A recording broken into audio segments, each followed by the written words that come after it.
Hello students, આપણે chapter number 9 start કર્યું હતું પ્રાણીઓમાં પ્રજનન, રીપ્રોડક્શન ઇન એનિમલ્સ. એની અંદર આપણે પ્રજનનના બે પ્રકાર જોયા હતા, લિંગી પ્રજનન અને અલિંગી પ્રજનન.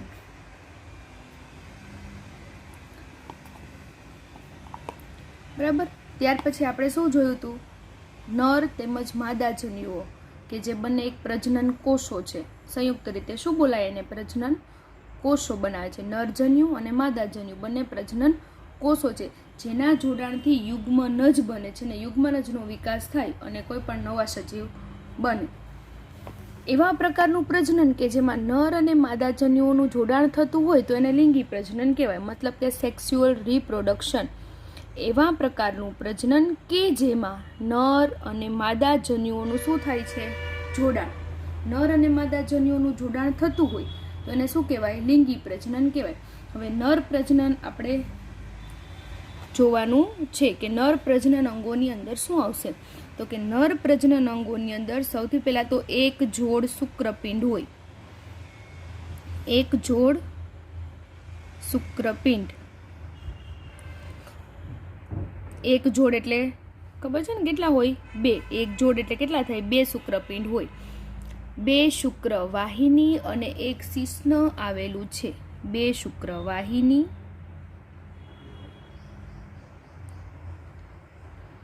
અને એક શું છે? શિશ્ન આવેલું છે. આ શું છે? નર પ્રજનન અંગો. નર પ્રજનન અંગોની અંદર શું હોય? તો કે એક જોડ શુક્રપિંડ, બે શુક્રવાહિની. એક જોડ શુક્રપિંડ એટલે શુક્રપિંડ કેટલા હોય? બે. એક જોડની અંદર બે આવે એટલે ટોટલ એની સંખ્યા તો બે જ થઈ ને. બે શુક્રપિંડ, બે શુક્રવાહિની અને એક શું આવેલું હોય છે? શિશ્ન આવેલું હોય છે. બે શુક્રપિંડ, બે શુક્રવાહિની અને શિશ્ન આવેલું હોય છે.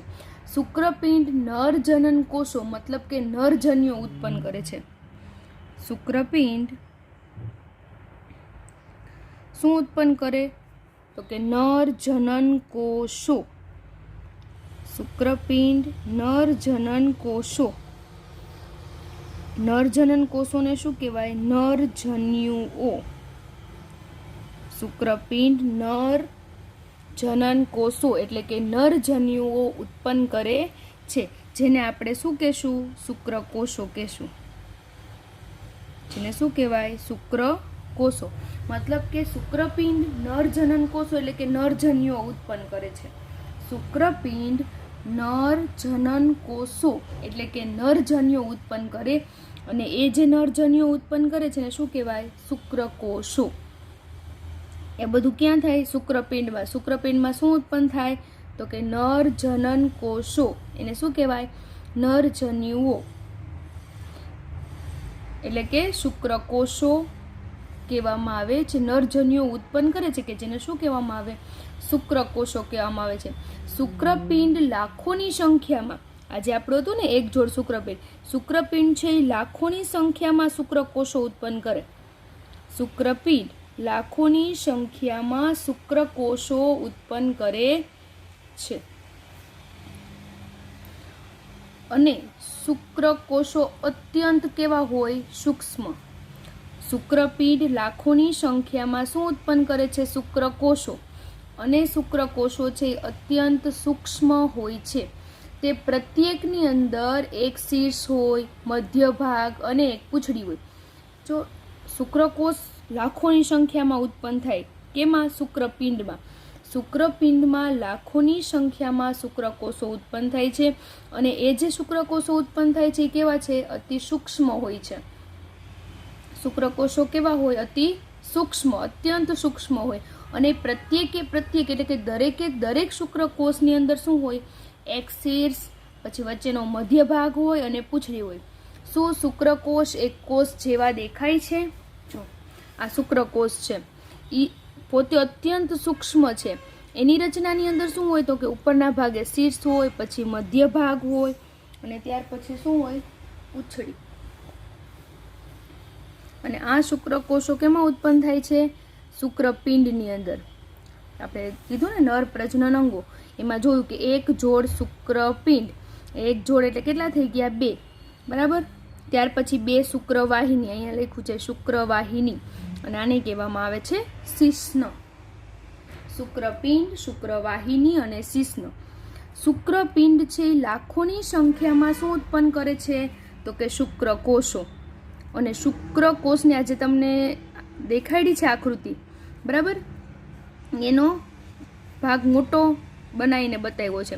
બાકી શુક્રકોષો અત્યંત કેવા છે? સૂક્ષ્મ છે. અને દરેક શુક્રકોષની અંદર શું હોય? શીર્ષ હોય, મધ્ય ભાગ હોય અને પૂંછડી હોય. શું શુક્રકોષ એક કોષ જેવા દેખાય છે? વાસ્તવમાં પ્રત્યેક શુક્રકોષમાં કોષના સામાન્ય ઘટકો જોવા મળે છે. વાસ્તવની અંદર દરેક શુક્રકોષ છે એની અંદર સામાન્ય ઘટકો જોવા મળે. આ એક પોતે શુક્રકોષ છે, અત્યંત સૂક્ષ્મ છે, અને એની અંદર પણ આ રીતે આવા 3 આખો શુક્રકોષનો ભાગ બતાવ્યો છે. આખું શું છે? શુક્રકોષ. અને શુક્રકોષના સામાન્ય ઘટકો છે શીર્ષ છે, ઉપરનો ભાગ છે સૌથી અને શીર્ષ કહેવાય, વચ્ચેનો ભાગ છે એ મધ્ય ભાગ છે, અને ત્યાર પછી શું છે? પૂંછડી. બરાબર. આ આપણે કોના વિશે સમજી ગયા? નર પ્રજનન અંગો વિશે સમજી લીધું. નર પ્રજનન અંગો ક્યાં? તો કે 3. એક જોડ શુક્રપિંડ, મતલબ કે કેટલા શુક્રપિંડ હોય? 2. એક જોડ શુક્રપિંડ એટલે કે 2 શુક્રપિંડ હોય. પછી 2 શું છે? આ શુક્રવાહિની. આ બંને શું છે? શુક્રવાહિની. અને એક શિશ્ન. શુક્રપિંડ જે છે એની અંદર નર જનન કોષો ઉત્પન્ન થાય, કે જેને આપણે શુક્રકોષો કહીએ છીએ. શુક્રપિંડની અંદર નર પ્રજનન કોષો ઉત્પન્ન થાય છે, એટલે કે નરજન્યુઓ. નર પ્રજનન કોષો એટલે કે નરજન્યુઓ ઉત્પન્ન થાય છે, કે જેને આપણે શુક્રકોષો કહેવામાં આવે. જેને શુક્રપિંડ છે એ લાખોની સંખ્યામાં શુક્રકોષો ઉત્પન્ન કરે છે. શુક્રપિંડ લાખોની સંખ્યામાં શુક્રકોષો ઉત્પન્ન કરે છે. અને દરેક શુક્રકોષ છે અત્યંત સૂક્ષ્મ હોય, અને એક કોષનો જ ભાગ છે. શુક્રકોષ છે એ વાસ્તવમાં એક કોષ જ કહેવામાં આવે છે. વાસ્તવમાં પ્રત્યેક શુક્રકોષ છે એમાં કોષના સામાન્ય ઘટકો જોવા મળે છે. મતલબ કે એક શુક્રકોષ છે એની રચના આ રીતે હશે.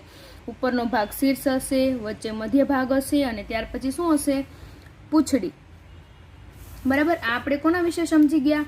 નર પ્રજનન કોષો વિશે. ત્યાર પછી હવે આપણે જોશું માદા પ્રજનન અંગ. એ આપણે નર પ્રજનન અંગ વિશે જોયું. ત્યાર પછી હવે જોવાનું છે માદા પ્રજનન અંગ. માદા પ્રજનન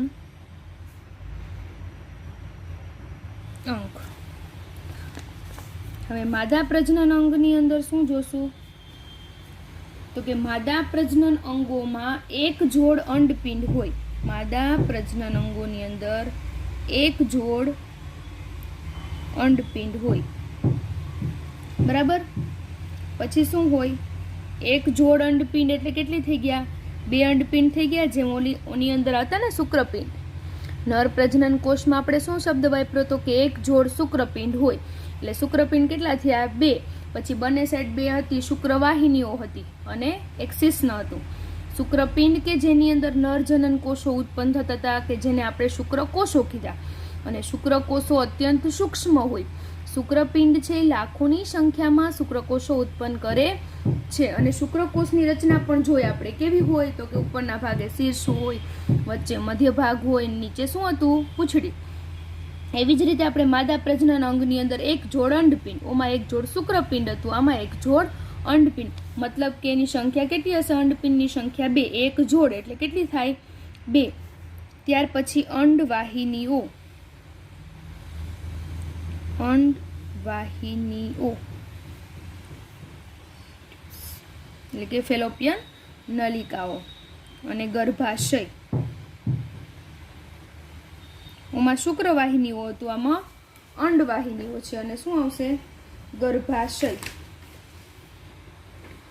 અંડપિંડ માદા જન્યુઓ ઉત્પન્ન કરે છે. હવે આની અંદર જે અંડપિંડ છે એ શું ઉત્પન્ન કરશે? માદા જન્યુઓ. અંડપિંડ માદા જન્યુઓ ઉત્પન્ન કરે છે, કે જેને આપણે શું કહીશું? અંડકોષ. ઓને આપણે શુક્રકોષ કહેતા, તો આને આપણે શું કહી શકીએ? અંડકોષ કહી શકીએ ને. કે જેને શું કહેવામાં આવે છે,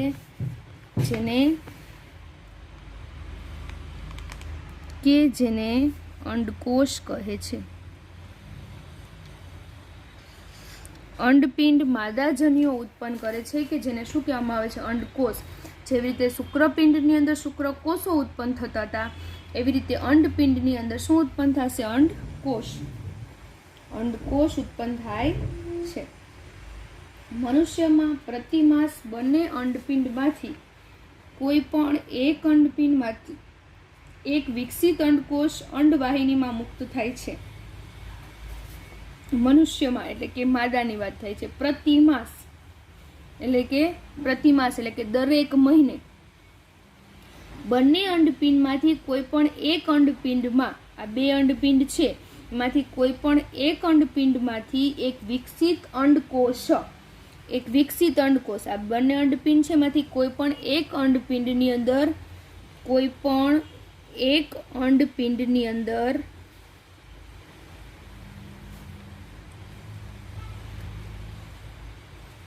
એક વિકસિત અંડકોષ ની અંદર એક વિકસિત અંડકોષ અંડવાહિનીમાં એક વિકસિત અંડકોષ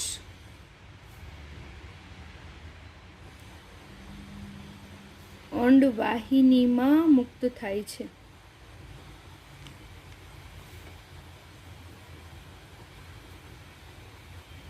એક વિકસિત અંડકોષ અંડવાહિનીમાં મુક્ત થાય છે. જેમ અંડપિંડની અંદર શુક્રપિંડની અંદર જેમ શુક્રકોષો ઉત્પન્ન થતા હતા, એમ અંડપિંડની અંદર શું ઉત્પન્ન થાય છે, અંડકોષો ઉત્પન્ન થાય છે. અંડપિંડ માદાજન્યો ઉત્પન્ન કરે છે કે જેને આપણે નર પ્રજનન કોષ લખ્યું હતું. આ માદા પ્રજનન કોષ છે ને એ નરજન્યુ હતું. આ શું છે, માદાજન્યુ છે.